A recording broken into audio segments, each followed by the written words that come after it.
GPPS, or General Purpose Polystyrene, is a versatile thermoplastic material. It can be melted and molded into various shapes, making it ideal for applications like food packaging and lighting solutions. With its high transparency, GPPS allows visibility of contents and enhances aesthetics.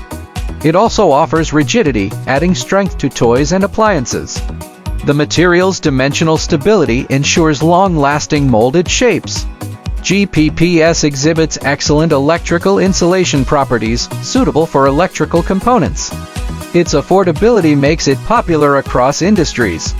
However, GPPS has limitations.